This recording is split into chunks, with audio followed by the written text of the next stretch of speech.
소유욕을 버릴 때 순종할 수 있다. 하나님의 말씀은 마가복음 8장 34절로 35절입니다. 무리와 제자들을 불러 이르시되 아무든지 나를 따라 오려거든 자기를 부인하고 자기 십자가를 지고 나를 좇을 것이니라. 누구든지 제 목숨을 구원코자 하면 잃을 것이요 누구든지 나와 복음을 위하여 제 목숨을 잃으면 구원하리라. 이 시간에는 소유욕을 버릴 때 순종할 수 있다는 제목으로 말씀을 묵상하겠습니다. 다음은 예수 전도단의 설립자인 로렌 커닝햄의 간증입니다. 나는 초교파적인 선교단체 설립에 대한 나의 결정으로 우리 교단 사역자 자격을 포기했고 수백만 달러 규모의 사업을 함께 해보자는 고모의 제안도 거절했다. 왜냐하면 하나님이 내게 하라고 말씀하신 일과는 상충되는 일이었고 나는 어떤 대가를 지불하더라도 하나님께 순종하고 싶었기 때문이다. 주님이 국제적인 선교단체를 개척하라고 한 부르심에 순종하기 위해 나는 모든 것을 포기했다. 이젠 더 이상 포기해야 할 그 어떤 것도 남아있지 않았고 오직 아내인 달린과 내 자신뿐이었다. 집으로 돌아가는 고속도로에서 아내 달린이 운전하는 동안 나는 신발을 벗고 차 뒷좌석에 있는 침낭 속으로 기어들어가 눈을 감았다. 잠자는 동안 갑작스런 충격에 놀라 눈을 떠보니 나는 차 밖으로 나와 있었고 주위는 온통 잔해와 먼지로 뒤덮여 있었다. 그리고 몇 미터 떨어진 곳에서 무거운 옷가방에 얼굴이 짓눌린 채 꼼짝도 하지 않는 아내를 발견했다. 나는 아내의 이름을 외쳐 부르며 그녀 쪽으로 힘을 다해 기어갔다. 조심스레 그녀를 바로 눕혀보니 이미 호흡은 멎어 있었고 눈은 동공이 확장된 채로 고정되어 있었다. 나는 모든 것을 잃었다고 생각했는데 내게 가장 소중한 사람까지도 죽고 말았다. 그런데 적막한 사막 한복판의 도로 위에서 그 다음에 일어난 일은 이성을 초월하는 것이었다. 살아있는 생명체라곤 아무것도 없는 그곳에서 내 이름을 크게 부르는 한 음성이 있었다. 로렌. 나는 주위를 둘러보았다. 그리고는 깨달았다. 비록 이전에 한 번도 내 귀로 직접 하나님의 음성을 들어본 적은 없었지만 그것은 하나님의 음성이었다. 네, 주님. 나는 감정이 복받쳐 갈라진 목소리로 대답했다. 로렌. 이래도 여전히 나를 섬기겠니? 하나님이 물으셨다. 눈물이 가득 고인 채 청명한 사막의 하늘을 바라보며 대답했다. 예, 주님. 그래도 당신을 섬기겠습니다.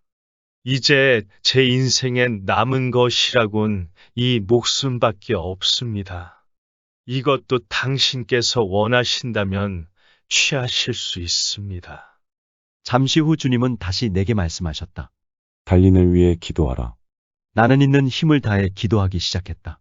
그러자 갈라지는 듯한 숨소리가 한 번 났다. 의식을 차리지 못하고 있었지만 아내는 숨을 쉬려고 애쓰고 있었던 것이다. 구급차 안에서 달린의 바로 옆에 앉아 있을 때 하나님은 내 마음속에 또다시 말씀하셨다. 달린은 괜찮아질 것이다. 이 말씀이 내 마음에 섬광처럼 떠오르자마자 달린이 눈을 떠서 고개를 가볍게 돌려 나에게 미소를 보냈다. 여기까지가 간증입니다. 우리가 우리의 모든 것을 포기하고 내려놓을 때 비로소 하나님은 자신의 능력을 나타내십니다. 우리가 모든 것을 잃었다는 생각이 들 때 우리 삶에서 내 것이란 아무것도 없다는 것을 깨닫게 됩니다. 우리는 항상 내 자동차, 내 아내, 내 남편, 내 아이라며 내 것을 주장합니다. 그러나 모든 것을 잃고 나면 이와 같은 것들이 얼마나 부질없고 순식간에 없어질 수 있는 것들인지를 깨닫게 됩니다. 우리가 소유하고 있는 모든 것은 하나님이 우리에게 잠시 동안 맡겨주신 것으로 하나님의 영광을 위해 사용하도록 주어진 것들입니다. 이러한 진리를 깊이 깨닫게 되면 우리의 삶은 크게 변화될 것입니다. 모세는 불타는 떨기나무 가운데서 이스라엘 백성들을 구원해내는 임무를 수행하기 위해 하나님으로부터 내 권리를 포기하라는 부름을 받았습니다. 예수님은 우리가 모든 권리를 포기하고 기꺼이 예수님을 좇는 삶을 살기 원하십니다. 하나님이 어떤 것을 포기하라고 하시는 이유는 우리에게 무엇인가 큰 것을 주시기 위해서입니다.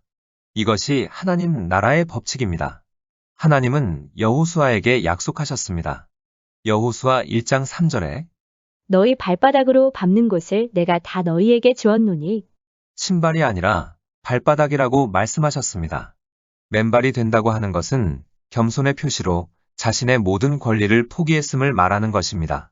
그렇다면 우리가 무엇을 포기해야 할까요? 우리가 포기해야 할 것은 첫째, 사랑하는 사람을 내려놓아야 합니다. 하나님께서는 가족이 사단의 모든 악한 영향으로부터 방파제 역할을 하도록 계획하셨습니다. 죄로 가득한 세상 때문에 우리가 매일 직면하는 영적 공격으로부터 우리를 보호하도록 하신 것입니다. 그러나 가족을 하나님이나 하나님의 사역보다 더 사랑하는 것은 원치 않으십니다. 하나님보다 조금이라도 더 사랑하고 섬기는 것이라면 무엇이나 우상입니다. 그러므로 아내, 남편, 자녀, 부모도 우상이 될 수 있는 것입니다. 그러면 어떤 사람은 디모데전서 5장 8절을 인용하여 자기 가족을 돌보지 아니하면 믿음을 배반한 자여 불신자보다 더 악한 자라고 반문할 것입니다. 맞는 말입니다. 우리는 가족에 대한 의무를 저버려서는 안 됩니다. 부모와 가족을 돌봐야 합니다. 하나님은 우리에게 가족에 대해서 무책임하기를 요구하지 않으십니다. 대신 가족을 향한 우리의 사랑과 그들과 함께하고자 하는 우리의 마음을 하나님 앞에 드리기를 원하십니다. 하나님을 향한 사랑과 하나님의 부르심에 대한 순종이 다른 어떤 것보다도 부모나 결혼, 자녀보다도 먼저인 것입니다. 하나님에 대한 사랑과 비교해 보았을 때 미워하는 것처럼 보여야 한다는 것입니다.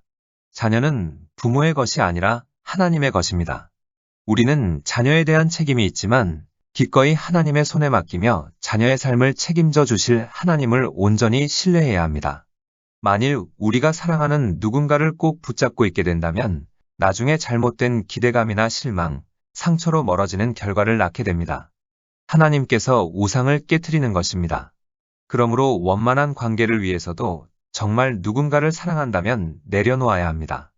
오직 하나님만이 삶의 최우선 순위가 되어야 합니다. 그럴 때에 사랑하는 사람을, 사랑하는 가족을 얻을 수 있는 것입니다. 하나님과의 관계가 깊어지면 깊어질수록 우리는 가족과의 관계에서도 사랑하는 사람과의 관계에서도 더 나은 관계를 갖게 됩니다. 우리가 포기해야 할 것은 둘째, 물질을 내려놓아야 합니다. 하나님은 우리에게 물질적인 것들을 소유하고 개인적인 재산을 가질 권리를 주셨습니다.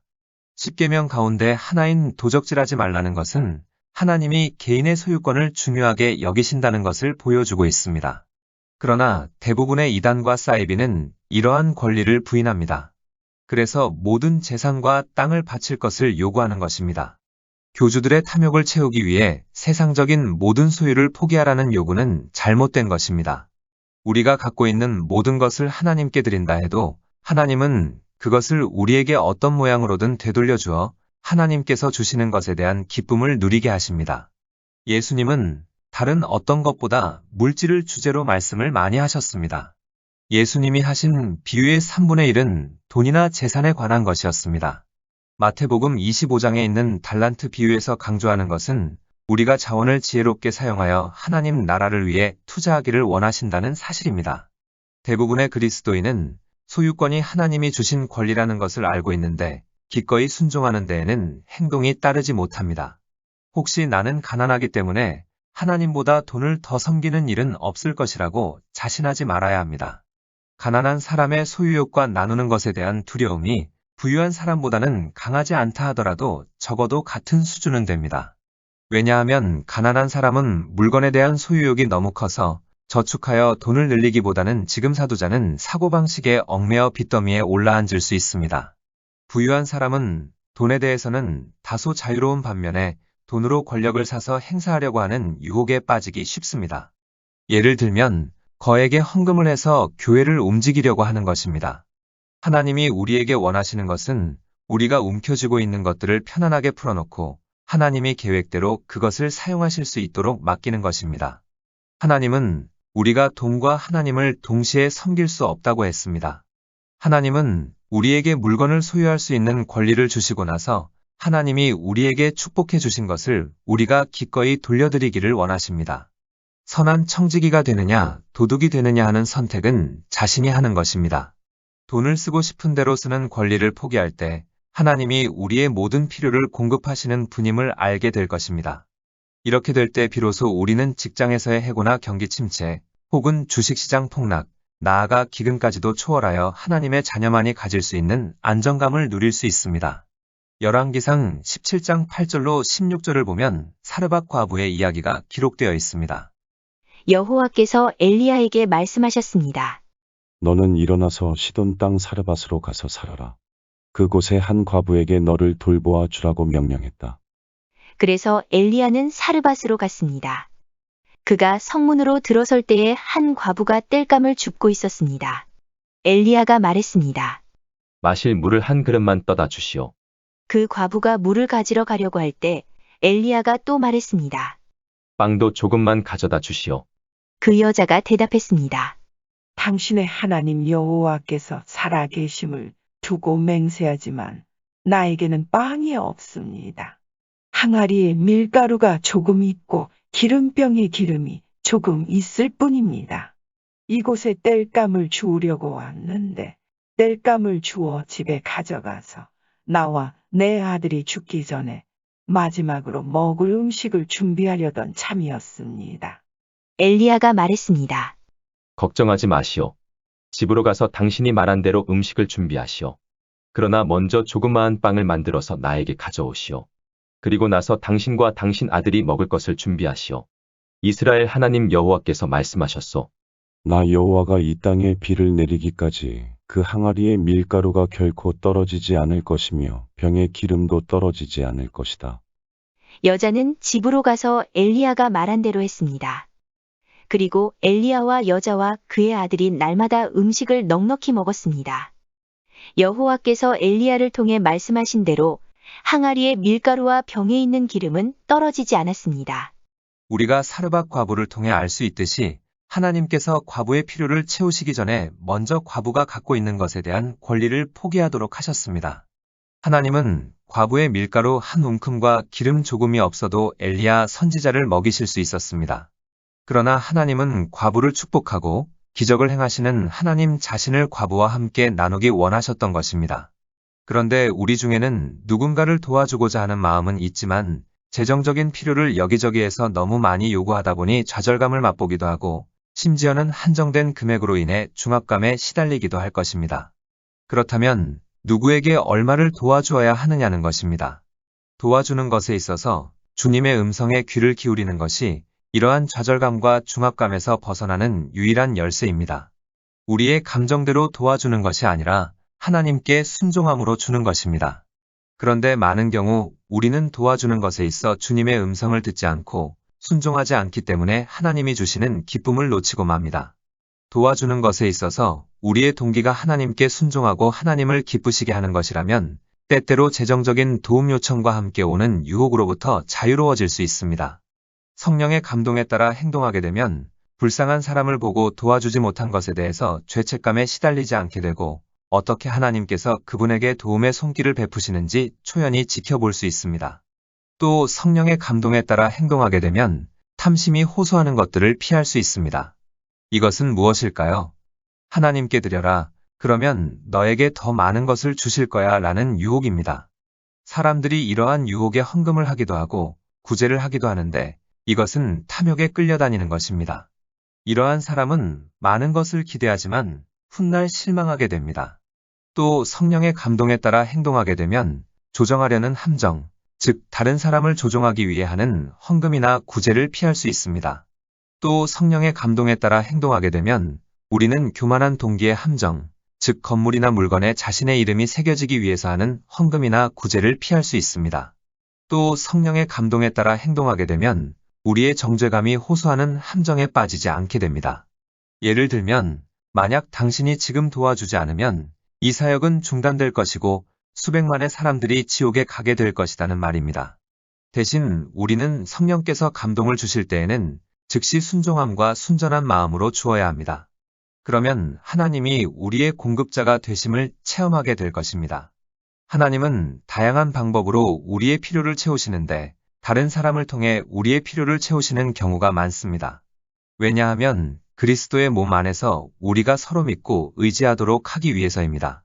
하나님이 인도하시는 대로 자신의 것을 기꺼이 내어놓는 사람은 하나님이 그것을 어떻게 배가시켜 사용하시는지 보게 될 것입니다. 우리가 포기해야 할 것은 셋째, 자기 자신을 내려놓아야 합니다. 선교사란 말은 보냄을 받은 자라는 말인데 우리는 선교사로서 이웃에게 보냄을 받았습니다. 그러므로 우리가 이웃에 살고 있는 사람들에게 예수 그리스도를 나타내야 합니다. 그러기 위해서는 자기 희생이 필요합니다. 그리고 혹시 우상을 만들고 있는 일은 하고 있는 것은 아닌지 자신을 살펴봐야 합니다. 우리는 좋은 옷, 좋은 가정, 외모, 편하고 만족스러운 것들로 쉽게 우상을 삼기 때문입니다. 만일 우리가 조심하지 않으면 하나님이 주신 이와 같은 좋은 선물들이 작은 우상들이 될 수 있습니다. 그리고 우리가 정말 가정복음화, 지역복음화, 세계복음화를 완수하기 위해 협력하여 성령 안에서 하나됨을 이루며 움직여 나가기 원한다면 그리스도 안에서 높은 차원의 겸손이 필요합니다. 하나님은 모든 진리를 어떤 개인이나 단체 또는 교단에게만 위임하지 않으십니다. 그러므로 우리가 서로에게 무언가 배울 것이 있다는 사실을 인정하면서 각자에게 이해된 만큼의 퍼즐 조각들을 하나로 맞추어 갈 때만이 우리는 좀 더 큰 그림을 보게 될 것입니다. 우리 중에 어떤 사람도 하나님 나라의 진리를 전체로서 완전하게 볼 수 있는 사람은 없습니다. 우리는 서로 대화해야 하며 수고와 노력의 중복을 피하고 가능한 곳에서 서로 보완해 나가야 합니다. 우리는 우리가 해야 할 임무를 가지고 있으므로 하나님의 계획 안에서 다른 사람들과 충돌하지 않는 발전의 형태를 찾아야만 합니다. 만약 우리가 오늘날 하나님이 하고 계시는 일의 일부분을 담당하고 있다면 자신의 방식대로 일하고자 하는 권리와 다른 사람들을 판단하는 것을 포기해야 합니다. 어쩌면 우리가 옳다고 하는 것을 증명하고자 하는 권리까지도 포기해야 할지 모릅니다. 우리가 포기해야 할 것은 넷째, 명예를 내려놓아야 합니다. 명예는 귀중한 것이지만 우리는 명예와 자존심을 포기해야 합니다.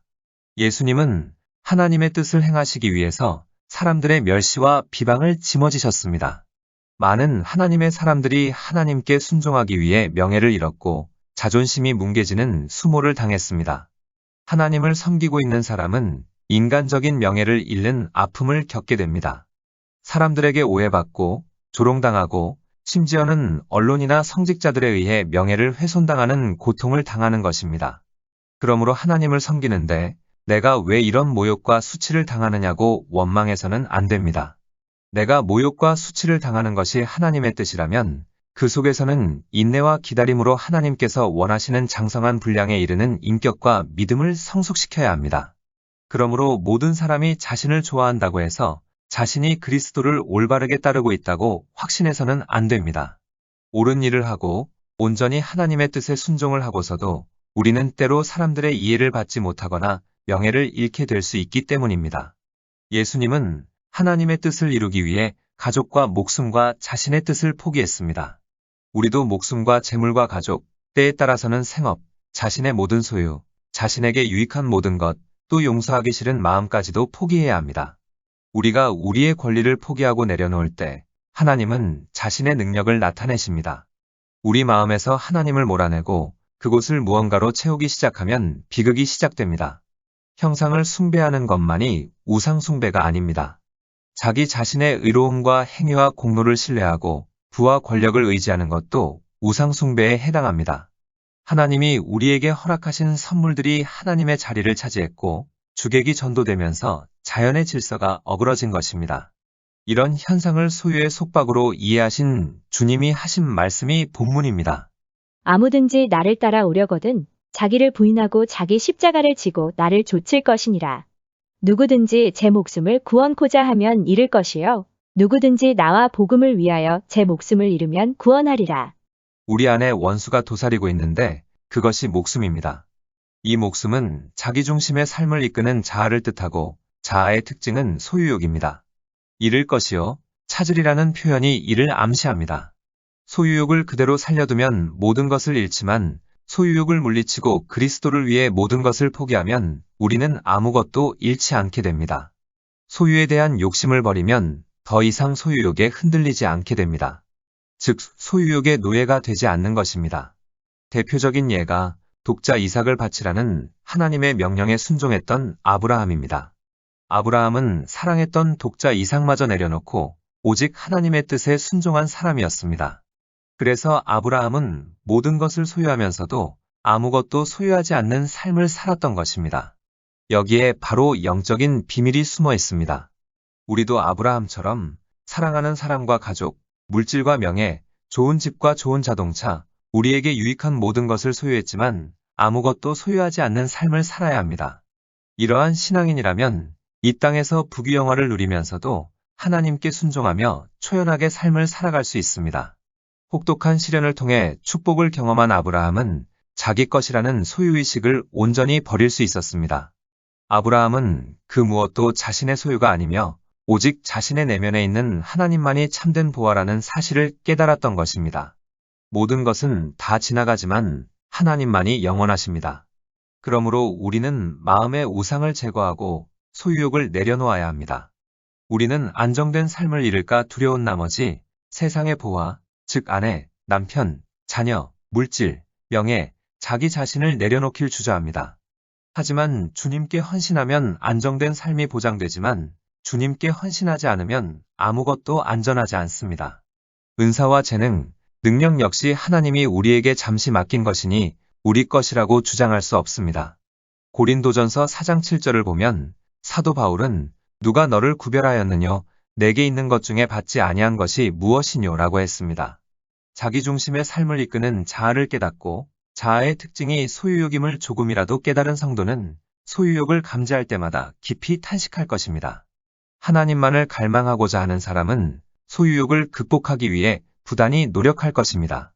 그러면 소유욕을 극복하려면 어떻게 해야 할까요? 소유욕을 극복하기 위해서는 첫째, 하나님과 자신에게 변명하려고 해서는 안 됩니다. 내가 왜 이것을 움켜쥐려고 하는지 하나님께 솔직하게 고백하고 자신의 거짓된 마음에서 비롯되는 교묘한 속임수를 극복해야 합니다. 자신이 집착하는 사람이나 사물을 하나씩 구체적으로 열거하며 기도해야 하는 것입니다. 솔직한 모습으로 하나님 앞에 나아가는 것이 훨씬 더 빠르게 축복의 땅에 들어갈 수 있기 때문입니다. 이 진리를 깨달으려면 아브라함처럼 깊은 고뇌를 경험해야만 합니다. 소유욕을 극복하기 위해서는 둘째, 소유욕을 극복하는 일은 마땅히 해야 할 일임을 기억해야 합니다. 그리스도인은 삶의 전 영역에서 하나님의 말씀에 순종하고 마음의 우상을 제거하고 하나님의 통치가 이루어져야 합니다. 이것을 가로막는 것은 무엇이든 예수님께서 성전에서 환전상을 내쫓으실 때처럼 단호하게 영혼 밖으로 몰아내야 합니다. 마음의 우상을 발견하는 방법은 가장 바라는 것이 무엇이고 가장 많이 생각하는 것이 무엇이고 물질을 어떻게 사용하고 있으며 여가 시간을 어떻게 사용하며 어떤 사람과 어울리며 무엇을 흠모하며 무엇의 즐거움을 느끼는가 생각해 보면 됩니다. 우리는 마음의 우상이 소유욕이 애처롭게 매달려도 귀를 기울여서는 안 됩니다. 이것은 자기연민이며 자기연민은 인간의 마음에 도사리고 있는 교묘한 죄악 가운데 하나이기 때문입니다. 하나님과 친밀한 관계를 맺고 하나님을 간절히 사모하는 삶을 살기 원하는 사람은 하나님이 주시는 시험을 잘 통과해야 합니다. 아브라함도 자신이 시험을 받는 줄은 알지 못했습니다. 우리도 시험 받을 때가 언제인지는 알 수 없습니다. 시험 받을 때 우리가 선택할 수 있는 길은 단 하나밖에 없으며 어떤 선택을 하느냐에 따라 우리의 미래가 결정됩니다. 그렇다면 우리가 왜 소유욕을 포기해야 할까요? 소유욕을 포기해야 하는 이유는 소유욕에서 자유롭게 된 사람만이 하나님께 온전히 순종할 수 있기 때문입니다. 하나님은 어린아이에게는 자신을 드러내시고 지혜롭고 똑똑한 사람에게는 자신을 감추십니다. 그러므로 우리는 하나님께 단순히 다가가며 오직 하나님만을 구하겠다는 마음으로 매진해야 합니다. 과시하려는 마음을 버리고 꾸밈없는 태도로 하나님께 나아가야 하는 것입니다. 우리의 모든 필요를 하나님께 구할 수 있지만 우리의 마음은 오직 하나님께만 집중되어 있어야 합니다. 하나님 외에 다른 것에 우리의 마음이 집중되어 있다면 하나님에 대한 지식을 방해하고 불행을 불러오기 때문입니다. 하나님만을 추구하면 삶의 폭이 좁아질까 걱정할 수 있지만 사실은 정반대입니다. 하나님을 전부로 삼고 하나님에게만 집중하고 하나님을 위해 모든 것을 희생하면 삶은 더욱 넉넉해집니다. 하나님을 추구하는 방법은 무엇일까요? 하나님을 추구하는 방법은 마음을 온전히 하나님께 향하고 하나님께서 우리에게 주신 것들이 많지만 오직 하나님께만 관심을 기울이고 자신의 지혜나 뜻은 버리고 오직 하나님의 뜻에 순종하는 것입니다. 이러한 사람은 기도할 때에도 오직 하나님을 사모하는 것으로 만족해합니다. 하나님을 보화로 삼은 사람은 하나님 안에서 모든 것을 소유합니다. 이런 사람은 모든 것의 근원이신 하나님을 소유했기에 세상의 보화에 연연하지 않고 오직 하나님 안에서 만족과 기쁨과 즐거움을 누리게 됩니다. 말씀을 정리하겠습니다. 우리가 소유하고 있는 모든 것들은 하나님이 우리에게 잠시 동안 맡겨주신 것으로서 하나님의 영광을 위해 사용하도록 주어진 것들입니다. 이러한 진리를 깊이 깨닫게 되면 우리의 삶은 크게 변화될 것입니다. 우리가 포기해야 할 것은 첫째, 사랑하는 사람을 내려놓아야 합니다. 둘째, 물질을 내려놓아야 합니다. 셋째, 자기 자신을 내려놓아야 합니다. 넷째, 명예를 내려놓아야 합니다. 우리가 모든 것을 포기하고 내려놓을 때 하나님은 자신의 능력을 나타내십니다. 소유욕을 극복하기 위해서는 첫째, 하나님과 자신에게 변명하려고 해서는 안 됩니다. 둘째, 소유욕을 극복하는 일은 마땅히 해야 할 일임을 기억해야 합니다. 마음의 우상을 발견하는 방법은 가장 바라는 것이 무엇이고 가장 많이 생각하는 것이 무엇이고 물질을 어떻게 사용하고 있으며 여가 시간을 어떻게 사용하며 어떤 사람과 어울리며 무엇을 흠모하며 무엇의 즐거움을 느끼는가 생각해 보면 됩니다. 소유욕을 포기해야 하는 이유는 소유욕에서 자유롭게 된 사람만이 하나님께 온전히 순종할 수 있기 때문입니다. 하나님을 추구하는 방법은 마음을 온전히 하나님께 향하고 하나님께서 우리에게 주신 것들이 많지만 오직 하나님께만 관심을 기울이고 자신의 지혜나 뜻은 버리고 오직 하나님의 뜻에 순종하는 것입니다. 이 세상의 모든 것은 지나가지만 하나님만은 영원하십니다. 기도하시겠습니다. 창조주 하나님, 삶이 무엇인가를 깊이 인식함을 통해 모든 소유욕을 내려놓고 영원하신 하나님께 온전히 순종하는 삶이 되게 하옵소서. 예수님의 이름으로 기도드립니다. 아멘. 하나님께서는 내 형편이 어떠하든 내 신분이 무엇이든 무슨 죄를 지었든 변함없이 나를 사랑하십니다.